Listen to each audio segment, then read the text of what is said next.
জলে একটি মাত্র উপকরণ মিশিয়ে কিভাবে সারা বছর মটরশুঁটি সংরক্ষণ করে রাখতে পারবেন সেটাই আজ আপনাদের সঙ্গে শেয়ার করব। এই উপকরণটা মেশালে মটরশুঁটির রং এবং গন্ধ দুটোই অটুট থাকবে, কোনো পরিবর্তন হবে না বন্ধুরা। আমি এখানে 2 কেজি মটরশুঁটি নিয়েছি। মটরশুঁটি থেকে মটর দানাগুলো বের করে নেব। আমি সব বের করে নিয়েছি। গ্যাসের ওভেনে একটা কড়াই বসিয়েছি, দিয়েছি জলটা হাই হিটে গরম করে নিয়েছি। 1 চামচ চিনি দিয়েছি। তারপর মটরশুঁটিগুলো দিয়ে 2 মিনিটের মতো জাল করে নিয়েছি। জলটা ফুটে উঠে নাই বন্ধুরা, ফুটে উঠে গেলে ঠান্ডা হয়ে যাবে। মটরশুঁটিগুলো ছেঁকে তুলে নিয়েছি। তুলে একটা বরফ জলে সঙ্গে সঙ্গে ঠান্ডা বরফ জলে ভিজিয়ে দিয়েছি।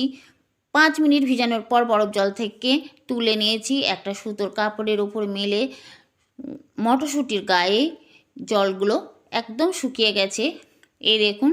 তারপর তুলে একটা জারের মধ্যে ভরে নিয়েছি। আর এই জারটা এখন ডিপ ফ্রিজে আমি রেখে দেবো। সারা বছর সংরক্ষণ করে রাখতে পারবেন, রং গন্ধ দুটোই অটুট থাকবে।